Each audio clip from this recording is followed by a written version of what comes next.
کہ نبی صلی اللہ علیہ وسلم نے فرمایا النکاح من سنتی، فرمایا نکاح کیا ہے؟ میری سنت، تاکہ دولہے کا کانفیڈنس بحال ہو، اور اگر پہلے سے وہ کانفیڈنٹ ہے تو اس کے کانفیڈنس میں اضافہ ہو جائے کہ میں کوئی برا کام نہیں کر رہا ہوں، لہذا پکڑا بھی گیا تو کوئی ایسی بات، کیونکہ پکڑے جانے کا بھی آج کل دولہوں کو کیا ہوتا ہے، ڈر ہوتا ہے۔ کیونکہ میں جب کر رہا تھا نا، مجھے سب سے بڑا ڈر یہ تھا میں پکڑا گیا تو ہوگا کیا میرا، کیونکہ میرا اپنا بھائی میری شادی میں نہیں آیا، جو دوست، دوسری کی بات کر رہا ہوں، جو دوست احباب تھے جنہوں نے وعدے کیے تھے، وہ اینڈ ٹائم پہ مارکیٹ سے کیا ہو گئے، شارٹ کے، یار ہم بھی پٹیں گے، تو میں اکیلا رہ گیا۔ بڑی مشکل سے 2-3 دوست میں نے ادھار لیے، میں نے کہا بھائی 1 گھنٹے کے لیے ادھار دوست بن جاؤ میرے، تو یہ مسائل ہوتے ہیں۔ تو اس لیے اللہ میاں نے فرمایا کہ نبی سے کہ النکاح من سنتی، نکاح کیا ہے؟ میری سنت، پہلا بھی ہو دوسرا بھی ہو سنت ہے بہرحال، تو گھبرانے کی بالکل بھی ضرورت نہیں ہے۔ اور دوسری بات فمن رغب عن سنتی فلیس منی، دوسری حدیث میں جو میری سنت سے اعراض کرے گا اس کا مجھ سے کوئی تعلق نہیں ہے۔ یہ ان فنٹروں کو کہا جا رہا ہے جو سمجھتے ہیں نکاح نہ کر کے ہم دین کی خدمت کر لیں گے، قوم کا بہترین سرمایہ بنیں گے۔ انگریز شادی وادی نہیں کرتا، تبھی وہ شادی بیاہ کے بکھیڑوں سے بچ کے ان کے ہاں بہترین سائنٹسٹ پیدا ہوتے ہیں، بزنس مین پیدا ہوتے ہیں، وہ کام کو فوکس کرتے ہیں۔ مفتی طارق مسعود کی طرح 15 بچے اور شادیاں اور یہ ٹوپی ڈرامے اور یہ فضول کام ان کے ہاں نہیں ہے۔ وہ ہے کس کو فوکس کرتے ہیں؟ اسٹیٹ، ریاست، ترقی۔ تبھی دیکھو چاند پہ پہنچ رہے ہیں، ہو رہا ہے کہ نہیں ہو رہا؟ مریخ پہ جا رہے ہیں، اور یہ مولوی یہاں کے گھٹیا سوچ قوم کو کس میں لگا دیا؟ شادیوں میں اور بچوں میں۔ پہلے ہی ملک کا بیڑا غرق ہوا ہوا ہے، پہلے ملک کا بیڑا غرق ہوا ہوا ہے، اور یہ اور ان فضول کاموں میں بچکانا سوچ، دقیانوس۔ آئی بات سمجھ میں کہ نہیں آئی ہے؟ آپ لوگ کی سمجھ میں نہیں آ رہی، گورے کی کہاں سے آئے گی؟ نہیں آئی میرا خیال ہے۔ تو نبی نے بتا دیا کہ اس بیس پہ کہ میں ترقی زیادہ کر پاؤں گا، پیسہ کما لوں گا، میں اللہ کی عبادت کروں گا، قوم کا بہترین سرمایہ بنوں گا، اس بیس پہ جو نکاح سے دور بھاگے گا، ویسا ہی نکاح نہیں کر رہا، اس کو شوق ہی نہیں ہے، وہ ایک الگ بات ہے۔ یا وہ بکھیڑوں میں پڑھنا ہی نہیں چاہتا، بھائی میں میرا دماغ ہی نہیں ہے یار۔ اس کے حالات میں نے دیکھے، ایک صاحب ایسے بھی تھے، انہوں نے جب شادی شدہوں کے حالات دیکھے، انہوں نے کہا بھائی ہم ایسے ہی ٹھیک ہیں، لیکن ان کے اچھائی کا لیبل نہیں لگایا۔ جو اچھائی کا لیبل لگائے گا نا، تو نبی کیا فرما رہے ہیں؟ من رغب عن سنتی، جو میری سنت سے اعراض کرے گا فلیس منی، وہ گوروں سے ہوگا۔ قیامت میں وہ مائیکل جیکسن کے ساتھ تو جا سکتا ہے، اس نے بھی شادی نہیں کی تھی، یہ کی تھی تو پتہ نہیں آخر عمر میں کیا ہوا تھا، واللہ عالم، لیکن بہرحال لیٹ ہی کی ہوگی ان کے یہاں۔ یہ تھوڑی کہ جس عمر میں واسع کی ہو رہی ہے اس عمر میں مائیکل جیکسن کی ہو جائے، پھر ہو بھی کہ بچوں کے بڑے مسائل ہوتے ہیں ان کے یہاں۔ تو نبی نے فرمایا میرا طریقہ نکاح بھی، اور آگے نسل بڑھانے کی بھی ترغیب دی، جو میرے طریقے سے اعراض کرے گا وہ مجھ سے نہیں۔ حالانکہ نبی کا مشن گورے کے مشن سے بڑا تھا، نبی کو پوری دنیا کا ٹاسک دیا گیا تھا، تابڑ توڑ جنگیں ہو رہی تھیں، پوری دنیا آپ کے خلاف اکٹھی ہو رہی تھی، تو نبی کی مصروفیت زیادہ تھی یا آپ کی زیادہ ہے؟ نبی کی زیادہ تھی۔ دیکھو نکاح سے 2 چیزیں انسان کو روکتی ہیں، ایک معاشی تنگی، زیادہ تر لوگ شادی نہیں کر رہے ہوتے یار اسٹیبل نہیں ہے، ایک یہ چیز۔ دوسری جو سب سے بڑی رکاوٹ ہے نا نکاح میں، وہ ہے جنگ، معاشی بحران۔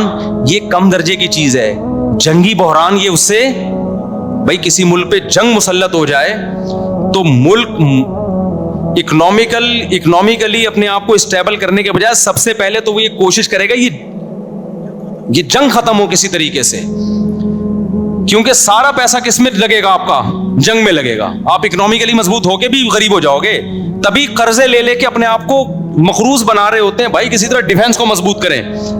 صحابہ اور نبی صلی اللہ علیہ وسلم میں یہ 2 رکاوٹیں علی وجہ الاتم تھیں، ایک مالی بحران اتنا کہ غربت کے خوف سے بچوں کو قتل کیا جا رہا تھا جب اسلام آیا ہے، یہ تو مالی بحران تھا، اور مدینہ جا کے تو اور بڑا بحران پیدا ہو گیا۔ نمبر 2 جنگیں، احد، بدر، خندق اور بنو قریظہ، بنو نذیر، چاروں طرف سے کیا ماحول بنا ہوا ہے؟ جنگوں کا۔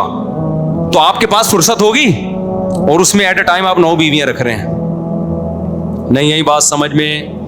اور لوگوں کو ترغیب دینے. عبداللہ بن مسعود جیسے صحابی کو جو مسکین تھے ان کو نکاح کی ترغیب, اور مسکین صحابہ کو ترغیب دے رہے ہیں نسل بڑھاؤ.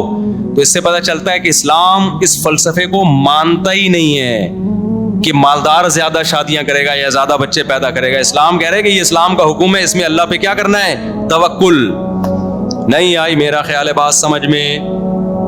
اور رہا مسئلہ گورے کا کہ بھئی وہ چاند پہ پہنچ گیا, ستاروں پہ کمندے ڈال رہا ہے, وہ شادی بیاہ کے بکھیڑوں میں نہیں پڑتا, وہ بچے پیدا نہیں کرتا, وہ کہاں جا رہا ہے, تبھی ترقی کر رہا ہے.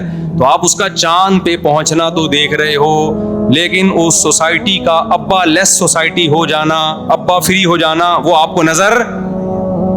بولو, ہمارے ایک آدمی گندے نالے میں سوئے لیکن اس کے ابا ہوں, خدا کی قسم یہ زیادہ بہتر ہے. اور ایک چاند پہ پہنچ جائے لیکن ابا ہی نہ ہو, اللہ کی نظر میں یہ زیادہ برا ہے. ابے دیکھو ایک بات بتاؤ, تم لوگ کی بھی تو آسانی, ایک دفعہ تمیز سے بات سمجھ میں نہیں آتی نا, مجھے مثالیں پھر گدھے گھوڑے کی دینی پڑتی ہیں مجبوراً. گدھے کو آپ یا کتے کو راکٹ میں اپنے ساتھ چاند پہ لے گئے تو کیا وہ عظیم انسان بن جائے گا, رہے گا تو. یا گدھے کو آپ نے ہار پھول پہنا کے ایوارڈ دے دیا, تو گدھے گھوڑے اور انسانوں میں جو ایک بیسک نیچر نے جو فرق رکھا ہے نا, وہ تہذیب کا رکھا ہے کہ انسان تہذیب یافتہ ہوتا ہے اور جانور تہذیب یافتہ نہیں ہوتا. یہ بنیادی فرق ہے. اور تہذیب میں جو سب سے نمایاں چیز ہے وہ نکاح خاندانی نظام ہے. انسانوں میں بھائی بہن بیوی بچے ابا اماں نانا نانی چاچا پھپھا یہ ہوتے ہیں, گدھے گھوڑوں میں یہ نہیں ہوتے. ان کا گدھی کے ساتھ فزیکل ریلیشن ہوتا ہے, بیوی نہیں بنتی گدھی ان کی. میں نے یہاں کتنے نکاح پڑھائے ہیں, سینکڑوں. کبھی دیکھا کوئی گدھا آیا ہو؟ کبھی آپ نے دیکھا کہ کسی گدھے نے ریکویسٹ کی ہو کہ حضرت آپ انسان لوگ بیوی بنا کے رہ رہے ہیں, ریلیشن ہوتا ہے, بچوں کو مل جل کے پالتے ہیں, پھر بہویں داماد, یہ کتنا پیارا نظام ہے آپ لوگوں کا, اور میں فلاں سائنسدان کے ساتھ چاند پر پہنچ گیا تھا, یہ عزت تو مجھے ملی ہے, لیکن لوگ مجھے پھر بھی کہتے کیا ہیں, گدھا. لہذا آپ میرا بھی نکاح کرائیں تاکہ میرا بھی ایک خاندان ہو. سمجھ رہے ہیں نا؟ ایک اور بات دماغ میں آ رہی ہے, یہ ذرا بند کر دینا, چھوڑو رہنے دو, ایک منٹ بعد میں کبھی چھاؤں میں آئیں گے بتائیں گے آپ. خیر, تو حضرت آپ میرا بھی کیا کرا دیں, کچھ چیزیں ہم نے چھاؤں میں سنبھال کے, پر جو خاص اپنے لوگ ہیں ان کو ہم وہ بتاتے ہیں, وہ بڑی علمی نقطے کی چیزیں ہوتی ہیں. تو خیر وہ پھر تو گدھا کیا ہے, وہ کبھی آیا یہ حضرت میرا نکاح پڑھا دیں, بھائی وہ تو گدھا ہے, یہ اس کا کام ہے نہیں. وہ تو گدھی سے فزیکل ریلیشن قائم کیا, پھر بھول گیا کچھ پیدا ہو رہا ہے کہ نہیں ہو رہا, وہ کہہ رہے یہ میری ٹینشن نہیں ہے. تو گرل فرینڈ بوائے فرینڈ میں بھی ایسا ہی ہوتا ہے, گرل فرینڈ کا بوائے فرینڈ سے ریلیشن ہوتا ہے, کچھ پیدا ہو جائے ٹھیک ہے, نہیں ہو تو بھاڑ میں جائے, ہمارا کیا.